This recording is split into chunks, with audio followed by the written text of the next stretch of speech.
Hello everybody! It has been a long week and I've got a lot of stuff to cover, so let me knock this video out. Despite it being a 3-day weekend, it's going to be a very busy 3-day weekend, so this is probably the only time I was going to be able to get you guys a video this week. So I'm here now and let's get started. Bunch of things I want to talk about. First of all, right off the bat, I have not caught up on New Japan New Beginning yet. I was going to try and do it last weekend, but that didn't happen. So I'm going to try and get caught up on it on Monday. Monday is actually going to be a big wrestling catch-up day for me because I will also not be watching NXT TakeOver Portland, not live, because on Sunday, it's one of my best friend's birthdays, and we're going to go out, drink, and have a grand old time, and it's going to be great. I'm really looking forward to it. But since it's going to be... the hangout is going to be taking place at the same time as TakeOver Portland. I won't be watching it live, so I'll be watching it the next day. And since I have a day off from work on Monday, I have some free time to knock out New Beginning and TakeOver and all the other fun stuff. But I do want to preview TakeOver because I think it's a very interesting card, and I've got plenty to say there. One quick thing I do want to say before I get started on the wrestling stuff, though, and this is kind of ties into wrestling, ties into Vince McMahon anyway. I am actually going to an XFL game tomorrow, DC Defenders and the New York Guardians, and I'm like, shit, who should I root for? Because I'm a New York Giants fan, so should I just go ahead and root for the New York team, or should I show some, like, you know, hometown, close to hometown loyalty and root for the DC team? And part of me really wants the DC Defenders to win the championship because it would be super funny if they beat the Redskins to a championship. Because you know, those of you that live in DC or live around DC, you know what I'm talking about. But if you don't, let me tell you, after the Capitals won the Stanley Cup, the Nationals have won the World Series, and the Washington team won the WNBA championship, the Redskins look pathetic right now. I mean, they look absolutely pathetic. And the Wizards haven't won a championship, but the Wizards don't look like a fucking dumpster fire compared to the Redskins. I mean, the Redskins are in a admittedly bad division. You know, the Eagles were the NFC East champions this year, and they were barely playoff worthy. And I'm being kind. And, you know, Dallas didn't live up to those vast expectations that people have of them every single year. And the Giants are the Giants. They're terrible. But the Redskins managed to be the bottom of that pile. And, you know, just to show how bad they are, the Giants won 4 games this season. 2 of them were against the Redskins. So the Redskins are just a dumpster fire. And everybody in this town hates Daniel Snyder. He's the most hated man in D.C., so if the DC Defenders for the XFL win the championship, I will laugh my ass off like nobody's business. It would be so great. It would be so great. But, you know, I heard some good things about the XFL Week 1. Some of the people I talked to seem to enjoy it. So I'm going to be going to the game tomorrow. Hopefully I have fun.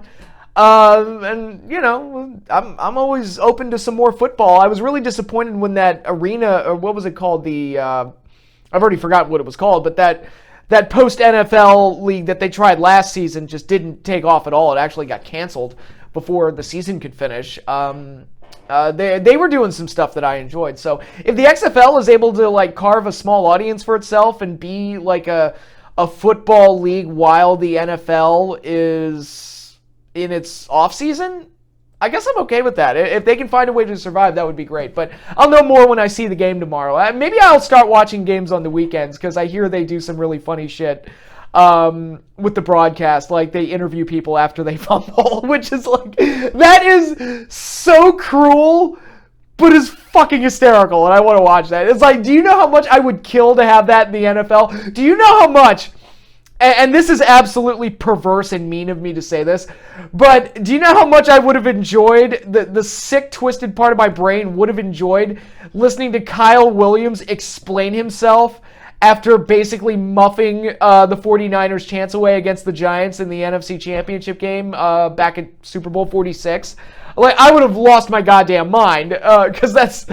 Oh my God, that would have been insult to injury. It's like, dude, you just choked away your chance to go to the Super Bowl. And as the joke stands, some of my friends tell me, it's like, you know, Kyle Williams was the Giants MVP that season. I hope you know that. But it's, yeah, you know, part of the game. But anyway, so that's enough talking about the XFL. Let me pull up the card for NXT TakeOver Portland. Here we go. Very interesting card. This week's NXT was a little off to me. It wasn't one of their better episodes. Two things that they did that didn't really work for me. I love that Velveteen Dream came back. I totally marked for his return the week before, and I'm like, okay, great, Dream's back. That's awesome. And then you tune in this week, and he's targeting Roderick Strong's wife and kid, and I'm like, okay, so Dream's the heel, right? But they're playing it up like he's not, and Roddy is, part of the Undisputed Era, so they're the heels, and I'm like, that doesn't gel with me. If you're gonna do that angle, Velveteen needs to be the heel, because there's no way you can spin that and make him look like the good guy, where he's like a home wrecker. And the only way it could kind of work is if it's like an Attitude Era thing where you have these shades of gray baby faces. Austin was a babyface that did heel things to jackasses that deserved it, like Vince McMahon, so we cheered him for it. But Roderick Strong, by all indications, I mean, yeah, he's an asshole because he's with the Undisputed Era, but by all indications, he's a good husband and father. I have no reason to think otherwise, so this just felt really off and weird, and doesn't work for me, unless it turns into Velveteen Dream being the heel. Then it would work, because it's the Rick Rude, Jake Roberts thing, but right now, I was just perplexed by it. I'm like, wait, this is the babyface? Are you fucking kidding me? And the Adam Cole Kushida match felt a little off to me. I don't know what it was. There was something about it that just didn't click, and I was expecting a stronger match out of those two, because I am a huge fan of both those guys. But I don't know, something about that match just didn't click. I'm glad Adam Cole won, because, WWE for years had the tendency, it's like, oh, I have the champion lose the non-title match right before the pay-per-view, because it'll put doubt in people's minds that he could win at the pay-per-view. When really what it does is make him look like a piece of shit. The last champion I remember getting booked like that was Seth. When Seth was a heel, and he lost like every single fucking match on TV, and it was pathetic. I'm like, this guy's a joke. Like, this guy is a total joke. And that was a perfect example of booking someone's title reign into oblivion, but they didn't do that here. Adam Cole won as he should have. I just didn't think the match was as good as I would have expected it to be. But they did do some things that made me excited for Portland, namely Ciampa's promo, which was awesome, and the Mark Henry video that they did hyping up Keith Lee and Dominic Dijakovic for the North American title. I'm like, oh, okay, that was pretty good. That was, enjoyed that. So they did some stuff that I liked, and I'm excited for TakeOver, which I will see Monday. This is weird. Is this the first time they've done a TakeOver where there wasn't a pay-per-view, like I guess, main roster? Although I guess you can't really call Raw and SmackDown the main roster anymore, because NXT is just basically another brand at this point. It's not really, it's about as much as the main roster as Raw and SmackDown is at this point. I know the ratings don't show that, but the way it's been presented, that's certainly the case. I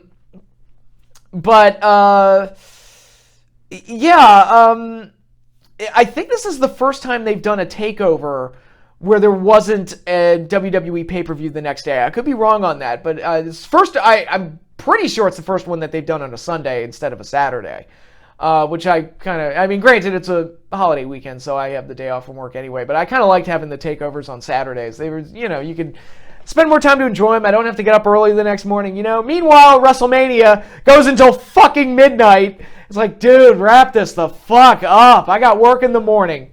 Shit. But anyway, let me go over the card for NXT TakeOver Portland. All right, we've got Finn Balor versus Johnny Gargano. That should be pretty good. Nice grudge match to throw into the show. Nice return to TakeOver for Johnny. Should be good stuff. This match is interesting, and I actually would have been, and I'll say more when I talk about the women's title match, but I would have been okay with this being the only women's match on the show. Dakota Kai versus Tegan Nox, which, in a street fight, which was a feud that goes back to the War Games TakeOver, where Dakota Kai acted like a jerk and almost cost her team the War Games match. Go watch my review of that show. I distinctly said I wasn't happy that the faces came back and won that War Games match anyway, despite the turn, but whatever. We have a long-term built feud here. We have a natural setup here for a match, and they could just have a nice wild brawl, and I think it'll be pretty good. And it's always nice to me when you have, like, I talk about it with tag teams, and I talk about it with, I wish cruiserweights would have more of this, but if they have, women's matches or X Division matches or whatever, where they have feuds that don't involve the title. That makes the division feel bigger and more impactful than just a sideshow, which a lot of like the divisional belts kind of feel like sideshows if the proper care isn't put into them. So here it's like, all right, you have a feud, you have a story, you have a match, and you built up to it. Great. Great, grand, and wonderful. I don't know who's going to win. I guess Dakota Kai, because she seems like the more regular presence on the show and is a lot more interesting as a character at this point. I didn't pick a winner in Gargano and Finn Balor. I guess I'll go with Johnny since it's a return to TakeOver. Although, let's put a pin in that, because I wouldn't be surprised if Johnny won, but I'm going to pick Finn Balor because I think he's going to have a big match at WrestleMania, and I'll talk more about that when I get there. But for right now, I'm going to pick Finn Balor, but I would not be surprised if Johnny won just because it's his return to TakeOver. Then we have the North American title, Keith Lee defending against Dominik Dijakovic. These two have had some really good matches on NXT, and now there's a title involved, so okay, cool. Keith Lee won the title, and Dominik has been killing all the big guys like Damian Priest and all the other giants in NXT to get to this point. So now you've got this big Haas match, and I love Haas matches. A good knockdown, drag out, beat 'em up, big man match. I love that shit. And these two can do more than just power moves too. So you'll get like a moonsault and some other crazy shit out of them. So this should be a lot of fun. I'm looking forward to this one. I'm gonna pick Keith Lee to retain because he's red hot right now, and they seem to want to run with him. And it feels like Dominik is just there to kind of like conclude their story. And but you talk to most NXT fans who the most interesting of the two is. Right now it's Keith Lee, so I would think that he would keep the title. Then we have the women's title match. Rhea Ripley defending against Bianca Belair. This is the one match that I kind of don't care about. And the main reason is they've all but confirmed it's going to be Rhea Ripley and Charlotte at WrestleMania for the NXT title. And that's fine. I don't have a problem with that match. The problem, though, is that this match kind of like loses a lot of its luster because Bianca's not going to win. Unless they pull like a Russo-style swerve, bro, there's no way in holy hell that Bianca's winning the belt. So it just feels like it's a way to pad Rhea Ripley's stats and just give her something to do at the TakeOver before WrestleMania, and that's really all the thought that went into it. I've said it before with Bianca, she's one of the rare cases of NXT kind of dropping the ball with somebody where she seemed to be getting red hot. Then she had that match with Shayna where she lost. And then the follow-up to that was really bad, and I think hurt a lot of her momentum. So she's one of those, like I said, she's one of those rare cases where an NXT star didn't really work out on NXT. And once they go to Raw or SmackDown, it's fucking hell. Like they're thrown right in the middle of the jungle. But with Bianca, she's one of the rare cases where they just didn't maximize her potential in NXT. And maybe this match will help fix that, but I doubt it because it's just obvious that she's going to lose, and it feels like she's just there to lose. It's kind of like what I said about the match between Rhea Ripley and Toni Storm. It's like, all right, there's no way in hell Toni's winning this, so why are we even doing this? To pad Rhea Ripley stats. That's pretty much it. That's the only point of this match. So Rhea wins here. Hopefully the match is good and Bianca can gain something from it. And hopefully they can get her back on track to where she was before the match with Shayna. But then we have the tag title match. Bobby Fish and Kyle O'Reilly of the Undisputed Era defending their titles against the Dusty Rhodes Classic Tag Team Tournament winners, the, what are they called? The Broserweights.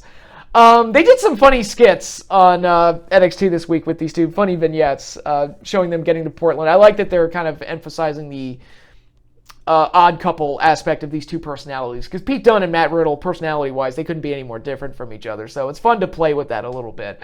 And as I've said before, I think Matt Riddle is money. If he can behave himself backstage, he's a keeper. But I'm expecting this match to be very good. I am going to predict a title change here. I think the Broserweights have kind of caught on and have gotten red hot, and I think they're starting to show signs of cracks in the Undisputed Era. Roddy already lost his belt. I feel like they're going to do Cole and Roddy in a feud down the road and have like a split. So this could be like the start of getting to that point. And yeah, I'm going to pick the Broserweights to win the tag titles, and we'll get a really good match in the process. And then for the main event, we've got the match that I'm most excited for, Adam Cole defending the NXT title against Tommaso Ciampa, the man who never officially lost the title. So it makes sense to have this match. I think they've done a really good job promoting and building up this match, and I think it could be great. I think it could be a great main event. I'm going to pick Adam Cole to retain. I'm going to, by hook or by crook, he's going to find some way to retain the title and be the crown jewel of the Undisputed Era, which will then lead into kind of some of the things I talked about, like maybe some resentment from the other members that lost their belts, and leading to kind of the end of that. But for right now, I expect a really great match out of these two. And it begs the question, though, what are they going to do with Adam Cole at WrestleMania? I have some ideas, but as is, it's yeah, I think this will just be a really good main event, and I'm really excited to see it. I will see it on Monday again, not on Sunday when the show is airing. But yeah, so TakeOver Portland looks like a really good show overall. We'll see if it delivers. A couple other things I want to talk about. There's another pay-per-view happening at the end of the month, AEW's next pay-per-view, their first one since Full Gear, first one of 2020, and they've been setting that up over the last few weeks on Dynamite and slowly building to that card. And they've got some big stuff on TV leading into it. We've got our first cage match coming up. We've got a 30-minute Iron Man match between Omega and Pac. We've had some title matches with some title changes. We have a new women's champion. We have new tag champions in Omega and Hangman. And a lot of different things going on. So I thought this week's Dynamite was very good. I love the ending to last week's show. The rest of the show kind of hit or miss, but the ending was great. And this week's show I thought was more consistently good all the way throughout the show and was really well done. MJF continues to be great. Moxley continues to be a huge source of excitement whenever he's on screen. And Jeff Cobb's debut, which was a nice surprise and very good. I've been saying for a while now that AEW needs more power guys and need more. I want my Haas matches, damn it. And I think Jeff Cobb is a good start to that. He's not a tall guy, but he's thick and powerful, and I think that's a step in the right direction, getting diverse styles and different guys in there besides the flippy-floppy guys. And like I said, like the Blade and the Butcher are like my favorite tag team in AEW, or one of my favorite tag teams. And, well, why do you like them? It's like, because they're the bruiser guys that just go out there and beat the shit out of people. They don't do any of the flippy-floppy stuff, so they stand out instantly. It also helps that they have Allie looking amazing in that getup, by the way, as their valet. So yeah, but looking over the card for Revolution, what the card is likely to be, I'm kind of looking over it right now. We have a tag title match. It's going to be Hangman and Omega. Well, okay, Hangman and Omega are defending the belts against the Lucha Brothers next week, but I highly doubt they're going to lose the belts. So they're going to be defending the titles against the winners of next week's Battle Royal. So who's going to win that? I'm kind of pulling for the Butcher and the Blade. They're kind of the ones that I'm pulling for. I think it'd be really cool. Because I think throwing those, bruiser-type guys in a title match against someone like Omega and Hangman, I think it'd be very, very good. By the way, Hangman and Omega, a couple of things about them. Hangman is over as fuck right now, and I think if they wanted to do a heel turn with him, I think they can't. I think they were setting up a heel turn with him, and the fans have just fallen in love with him, and I'm like, I don't think you can turn him heel. I don't think you can. I don't think it's going to work. You may have to pivot away from that one, because Hangman is slowly, he's becoming one of my favorite guys to watch on the show, and he's just great. The Hold My Beer moment when he did the buckshot, the buckshot lariat, that was cool. And their tag team finisher that they did this week, the V-Trigger buckshot combo, looked awesome. I'm like, okay, I think I have a new favorite tag team finisher right now. That's really, really cool. So, but anyway, so we'll have that as a tag title match. I don't know what the women's title match would be because Nyla Rose just won the title, and who knows who they're going to throw up against her. She already beat Shayna, so that wouldn't make much sense to do that at the pay-per-view. Maybe they could do a rematch with Riho. I was thinking maybe they could do maybe leave the women's title off the card for this pay-per-view and have Britt Baker versus Riho in a contenders match. Because Britt Baker, who started off stumbling with some weak promos on the Cruise episode, has come on strong in recent weeks with some of her mic work, with some of her promos, and this week's episode might have been her best one. I'm like, okay, she's really flipped the bitch switch, and I'm kind of digging it. So, yeah, I would like to see them do something with her rather than force a title match onto the card. Now, granted, AEW doesn't do a pay-per-view every month, so my whole concept of, like, you don't need to have all the titles defended at every single pay-per-view, some people might go against that. It's like, yeah, but they don't do pay-per-views as often, so it would make more sense to have all the titles on the line. But I'm like, yeah, I don't know, less is more. And we just got a title match with the title change, so it's like, do you really need the title at the pay-per-view?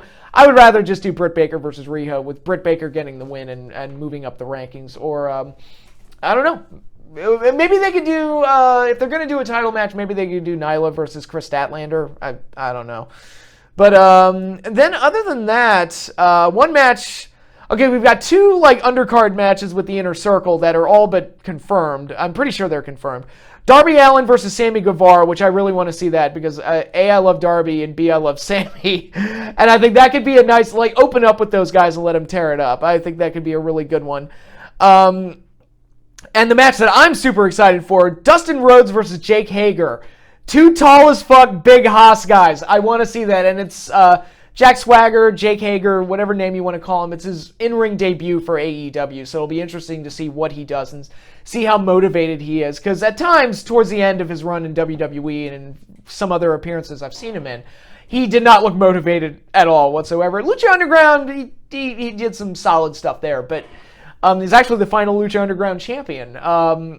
But I'll be very interested to see what he does with Dustin, who right now, I mean, Dustin's one of the best workers on the show right now. I mean, Dustin's great. And again, it's that big Haas match that I want, and AEW doesn't do a lot of those. I'm like, all right, let's do it. I'm down for this one. It's one of the matches I'm looking forward to the most on this show. But the match I am most excited for, mainly because of how they built it up, is Cody Rhodes versus MJF. I want to see this match for the simple reason that they have made MJF just the most diabolical, despicable motherfucker on the planet, and I want to see Cody completely destroy him. It's like, I don't want a 5-star classic. I don't want to catch his catch-can masterpiece. I want to see Cody Rhodes fucking murder him. That's what I want to see. And they built it up that way. They made me want to see it, and good job for them. I think what they're going to do here, building off what I said earlier, I think they're going to pull a page out of the SummerSlam 93 playbook and have the babyface just beat the ever-living shit out of the heel. And then he gets disqualified because he takes it too far, a la Bret Hart and Jerry Lawler from that show, which was beautifully executed. So I wouldn't mind seeing something like that here, and it would be like a great way to do AEW's first disqualification, because they've been criticized for, especially in tag matches, like nobody gets disqualified, nothing matters, and the rules don't matter, and whatever the fuck. So if they were going to do their first disqualification, do it here, because Cody gets to get his revenge by beating the shit out of him, but then MJF gets the win, and then he can brag that he beat Cody Rhodes, even though he didn't really. And I think they could have some fun with that moving forward. And I think, hopefully, the goal would be that MJF would come out of this looking even better than he did going into it. Because right now, he's the young sensation that they picked up on. His mic work is unbelievable. And by the way, I am super looking forward to this weekend's episode of Fusion from MLW, because the Dynasty is running that show, and MJF is getting a tag title match on that show, and all the members of the Dynasty are going to be wrestling on that show, and they're producing it. And I'm like, that's cool. I want to see that. I want to see more of the Dynasty. They're the best act in MLW by far, and there's some good stuff in MLW, but I like the Hearts, and I like Contra, and I like Jacob Fatu.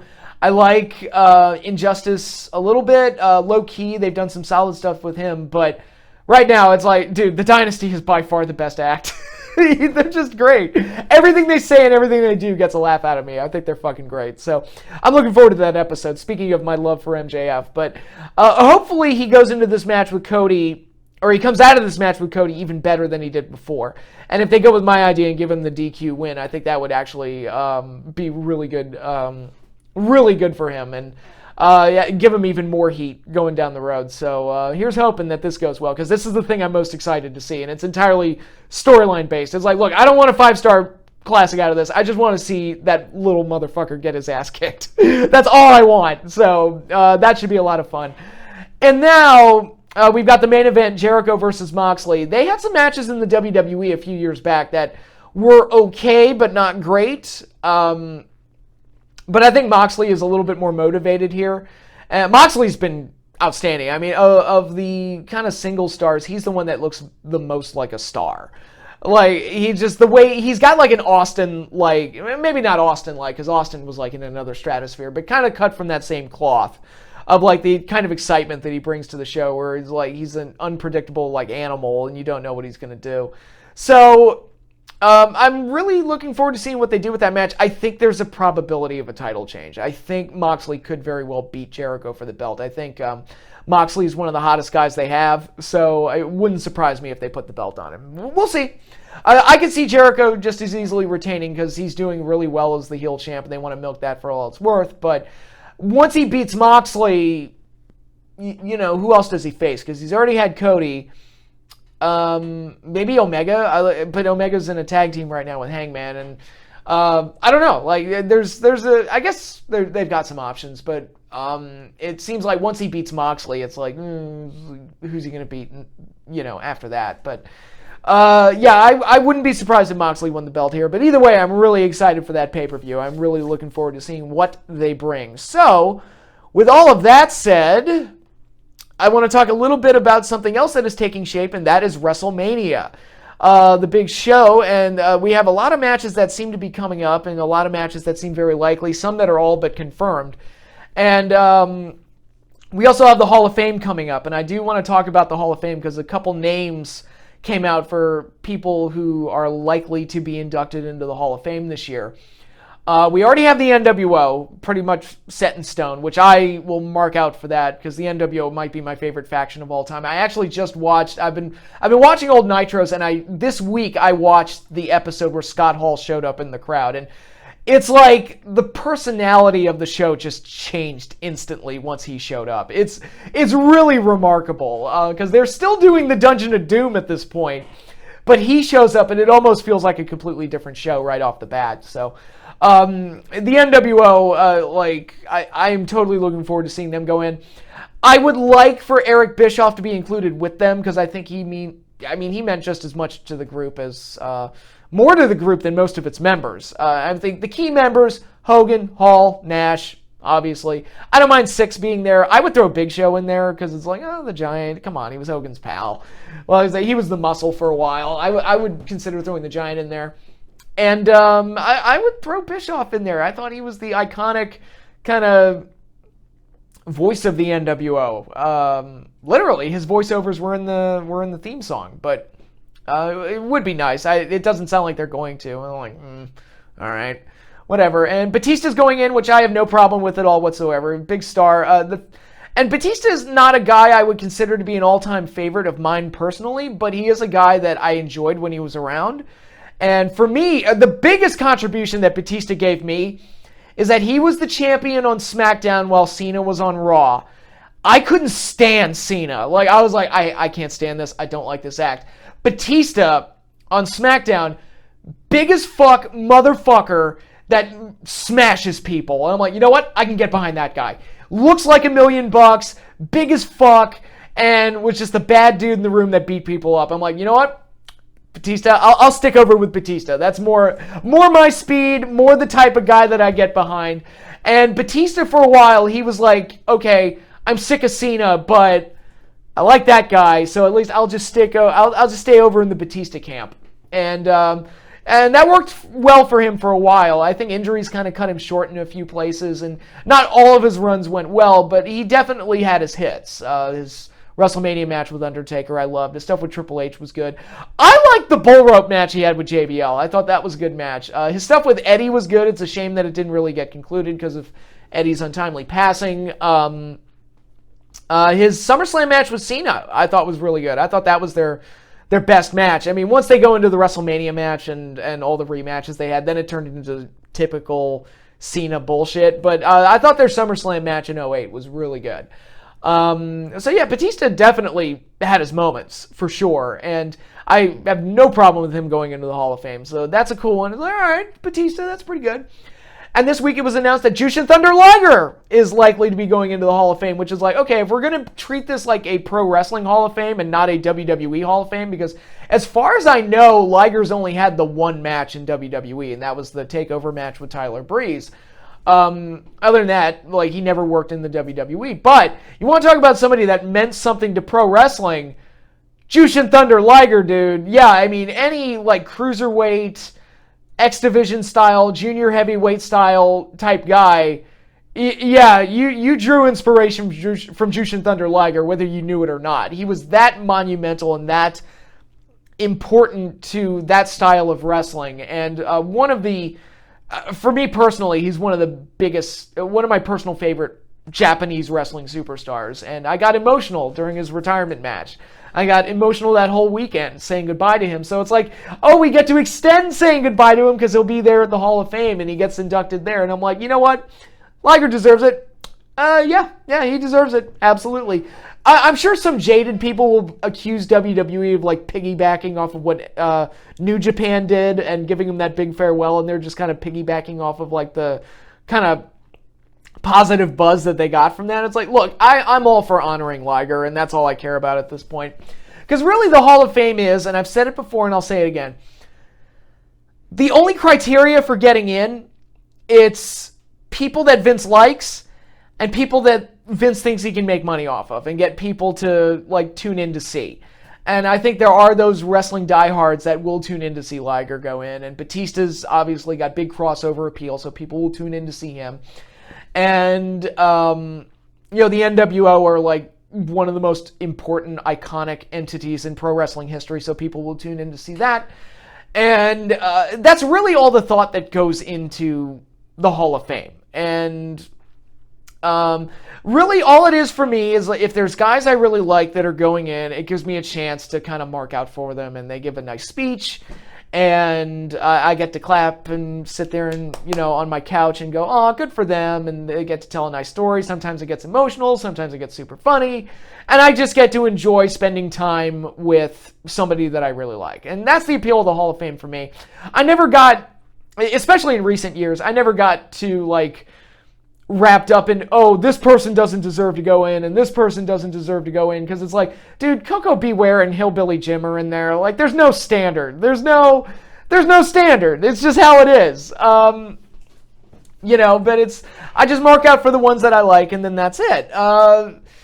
So that brings me to the other one, the other entry that was announced for going in.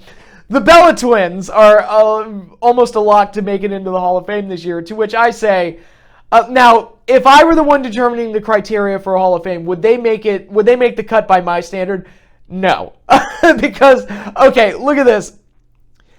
I maybe I'm being a jaded asshole when I say this, but let's be real here.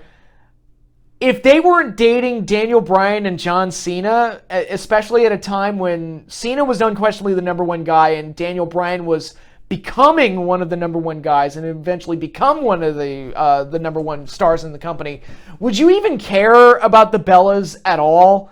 Like, it seemed like half their identity was tied to who they were dating, and who Brie ultimately married, and Nikki, that whole thing with Cena. But really, so that's a huge part of it, and another part of it is the reality shows that they brought, which I'm not a huge reality show guy. Unless it's Gordon Ramsay or Cops, I don't really give a shit about reality TV. That's just how I am. But I did watch one episode of Total Bellas, which I've talked about before in this video.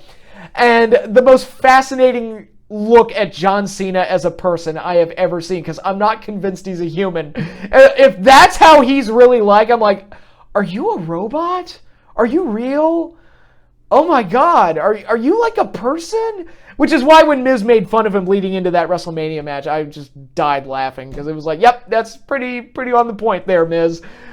He's not wrong. Absolutely not wrong. And the marriage proposal, which is super awkward to look back on now, looked like the most staged thing ever. And part of me was like, is it in Cena's programming that he'll only propose to this woman if they book it? is that how this works? And ultimately they didn't get married anyway, so it's like the whole thing just kind of felt tainted. But to be fair to their wrestling career, Brie was almost always terrible. The only match I remember her having that was halfway watchable was her match with Stephanie. I think it was at SummerSlam. That match wasn't bad, but generally, I mean, she's awful, like very bad. And Nikki at least developed into something that wasn't embarrassing. Like she could actually have a solid match or two.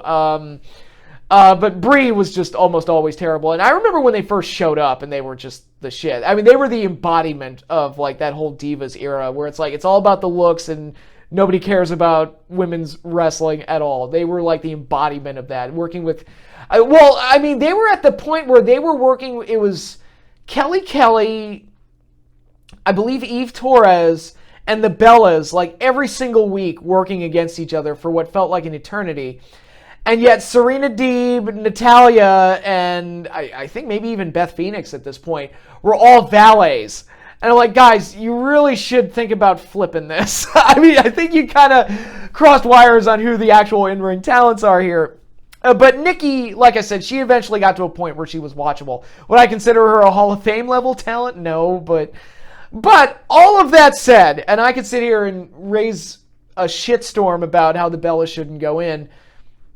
I don't really care. Like I said, for me, the Hall of Fame is a chance to enjoy the ones that I like. And I'm like, am I going to be super invested in what the Bellas have to say? Probably not. But I get to have the NWO up there. I get to have Jushin Thunder Liger up there.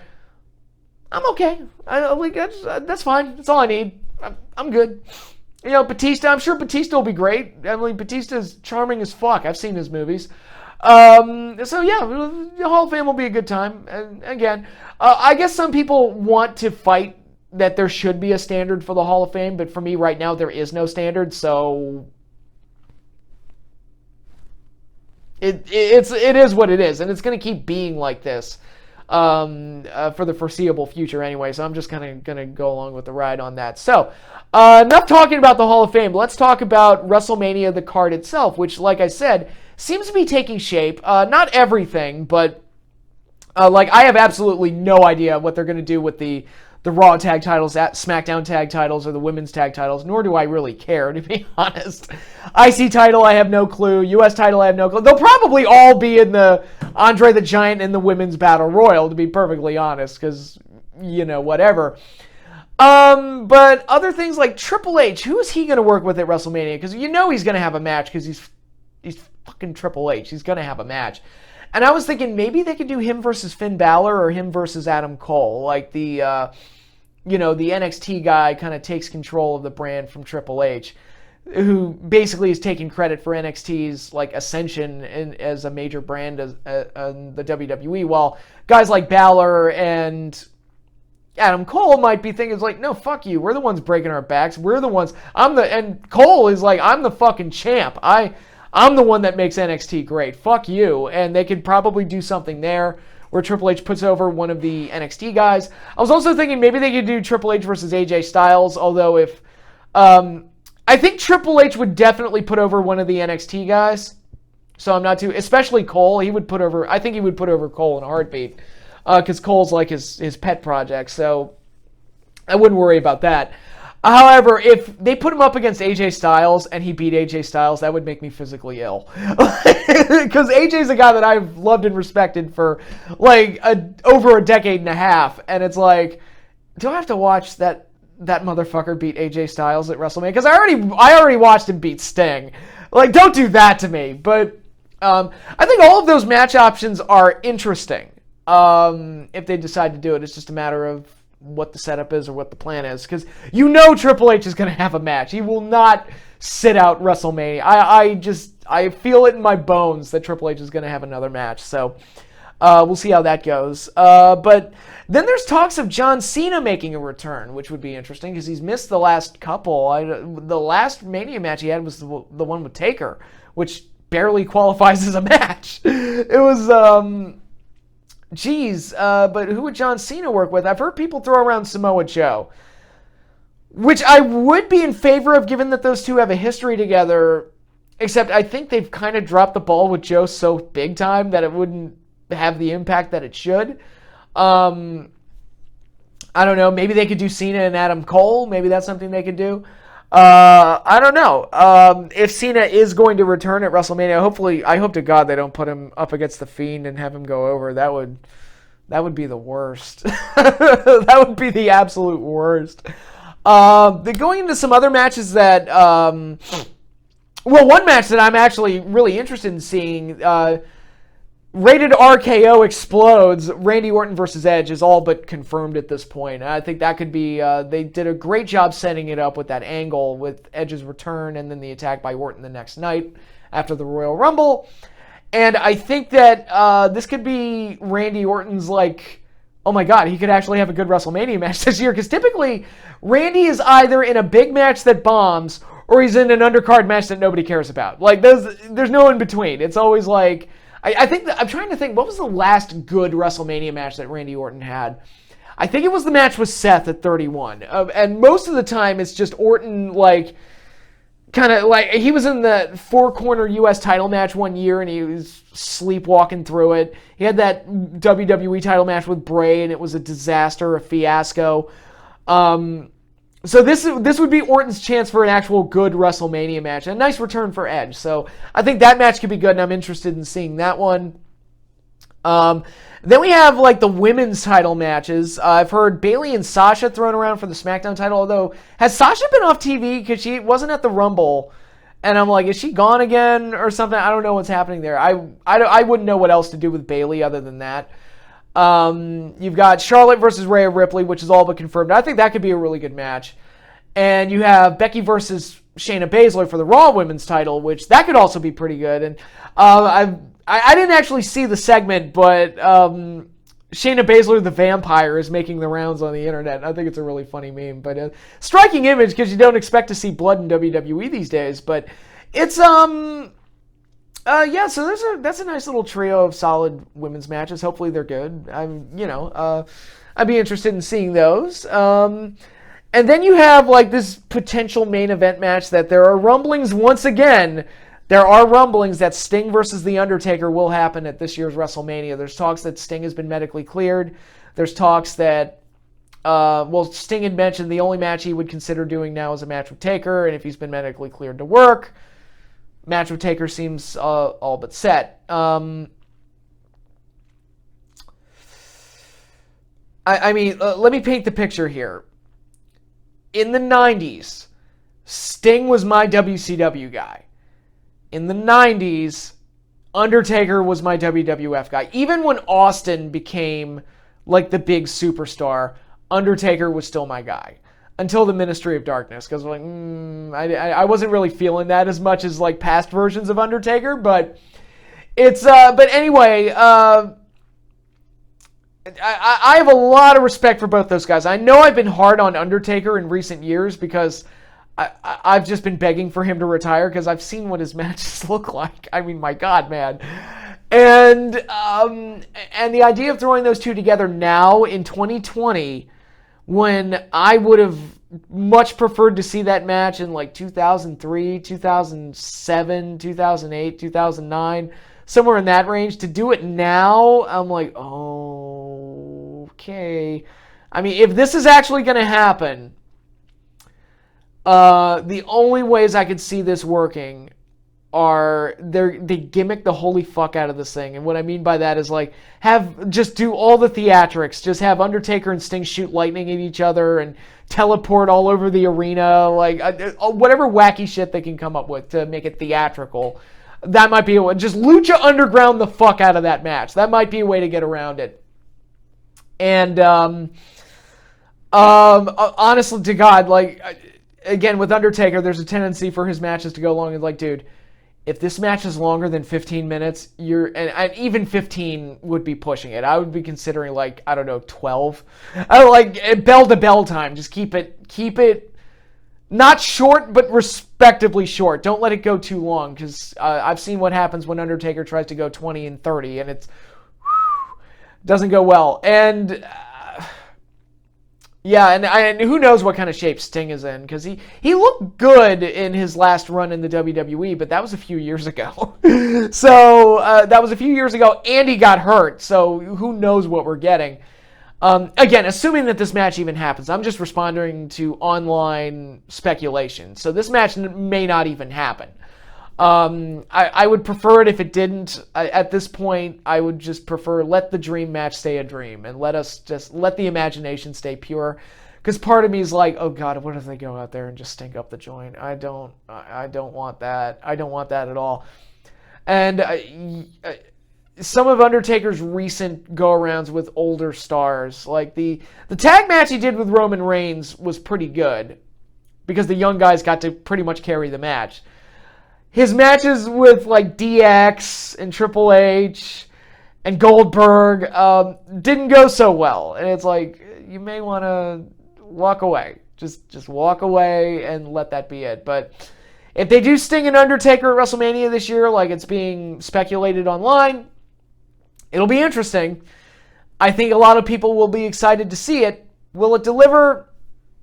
We'll just have to wait and see. But for right now, I'll have more to say as we get closer to the event, if the match actually does take place. But for right now, I'm just kind of like, I heard that they were planning on doing that match. I'm like, oh no. Oh no. But anyway, after that, we have our two world title match. I hate saying that out loud. But we have the Universal title match, which looks like it's going to be The Fiend versus Roman Reigns, if I had to guess, which, all right. But the Goldberg match intrigues me with The Fiend, because it's kind of like what I talked about when I was pitching a Lesnar-Fiend match, where it's like, all right, you have these two guys that are seemingly indestructible and can't be beat, and you have Goldberg, who's like a Mack truck, and you have The Fiend that is like this undead supernatural force that won't stay down. So it's like, all right, what's that match going to look like? I'm legitimately intrigued by that. It's a shame it's happening in Saudi Arabia, where I don't think those people honestly care. But and I saw what happened the last time Goldberg worked in Saudi Arabia. But I would count on The Fiend winning or retaining the title, depending on what they do. They may just double DQ their way out of that. But part of me wonders is like, okay, what if I could almost see them like doing something screwy that leads to Goldberg versus Fiend versus Roman in a triple threat. Or I would hate for them to just take the title off The Fiend and just do Goldberg versus Roman, because it's like, oh yay, The Fiend got wasted for no reason, and now they're just throwing Goldberg out there for no reason. It's like, all right, but if they do a triple threat, I'm like, oh, that could be interesting. And it's three guys that do, high impact moves and are more power guys. So it's like there's probably some cool creative stuff they can do with that. So it'll be interesting. The Universal title, the path to the Universal title match at WrestleMania is not quite as set in stone because of how the Royal Rumble went, but we'll see how it all plays out. And then we have what looks to be what definitely the WWE World title match. Brock Lesnar versus the Royal Rumble winner, Drew McIntyre.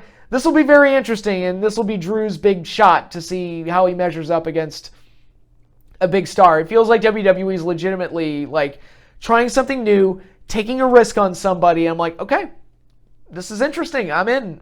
Let's see how it goes. So that's interesting. So I'm looking at this card, and they've got some interesting things on here that it looks like they're setting up, and they've got opportunities for interesting things. So again, we'll see how it all plays out heading into WrestleMania. But yeah. We're on the road, baby. It's taking shape, and I've still not watched Raw or SmackDown since the Rumble. So hey, it is what it is. But I think that's all I have now. I think I've babbled on long enough. So thanks again, everybody, for watching. And yeah, y'all enjoy your weekend. Enjoy TakeOver, and I will be back sometime next week, hopefully with a review of both New Beginning and NXT TakeOver. And as we get closer to AEW Revolution. I'll have more to say about that show. So a lot of good stuff going on. A lot of good stuff. But for right now, I think I'm done. Y'all enjoy your 3-day weekend. Have a ton of fun. Be sure to like, subscribe, hit the little bell icon so you get notified when I post new videos. If you post comments, I try to respond to as many comments as possible, so be sure to do that. And follow me on Twitter. The link is in the description. So I'm done here. Again, happy Valentine's Day. It's actually still Valentine's Day. I've already celebrated Valentine's Day, so I'm kind of, to me, the holiday already happened. But happy Valentine's Day to all the couples out there. So you all have a blast. And enjoy the long weekend, and I'll see you all later.